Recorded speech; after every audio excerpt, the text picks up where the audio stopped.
I was born to hate Jews. It was part of my life. I never questioned it. I was not born in Iran or Syria. I was born in England.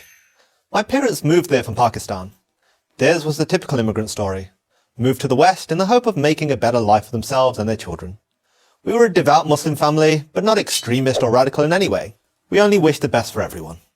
Everyone except the Jews. The Jews we believed were aliens living in stolen Muslim land. Occupiers who were engaged in a genocide against the Palestinian people. Our hatred, therefore, was justified and righteous, and it made me and my friends vulnerable to the arguments of radical extremists. If the Jews were as evil as we had always believed, mustn't those who support them, Christians, Americans, and others in the West, be just as evil? Beginning in the 1990s, speakers and teachers at mosques and in schools began to endlessly repeat this theme. We were not Western, we were not British, we were Muslims, first and only. Our loyalty was to our religion and to our fellow Muslims. We owed nothing to the Western nations that welcomed us. As Westerners, they were our enemies. All of this had its desired effect. At least, it did on me. It changed the way that I saw the world. I began to see the suffering of Muslims, including in Britain, as the fault of Western imperialism. The West was at war with us, and the Jews controlled the West. My experience at university in Britain only enhanced my increasingly radical beliefs. Hating Israel was a badge of honor. Stage an anti-Israel, pro-Palestinian rally, and you were sure to draw a large, approving crowd. While at university, I decided the protests and propaganda against Israel were not enough. True jihad demanded violence. So I made plans to join the real fight. I would leave college and join a terrorist training camp in Pakistan. But fortunately for me, fate intervened. In a bookstore. I came across a book called The Case for Israel by Harvard law professor Alan Dershowitz. The Case for Israel? What case could there be?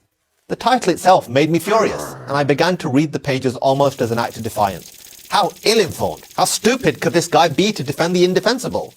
Well, he was a Jew. That had to be the answer. Still, I read, and what I read challenged all of my dogmas about Israel and the Jews. I read that it wasn't Israel that created the Palestinian refugee crisis, it was the Arab countries, the United Nations, and the corrupt Palestinian leadership.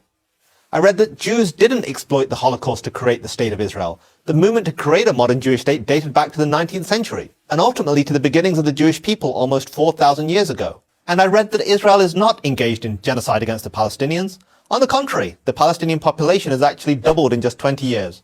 All this did was make me angrier. I needed to prove Dershowitz wrong, to see with my own eyes how racist and oppressive Israel really was.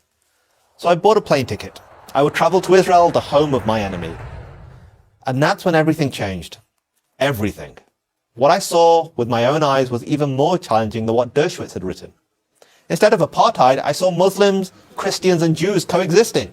Instead of hate, I saw acceptance and even compassion. I saw a raucous, modern, liberal democracy, full of flaws, certainly, but fundamentally decent. I saw a country that wanted nothing more than to live in peace with its neighbors. I saw my hatred melting before my eyes. I knew right then what I had to do. Too many people on this planet are consumed with the same hatred that consumed me. They have been taught to despise the Jewish state. Many Muslims by their religion, many others by their college professors or student groups. So here is my challenge to anyone who feels this way. Do what I did. Seek out the truth for yourself. If the truth could change me, it can change anyone. I'm Qasim Hafiz for Prager University.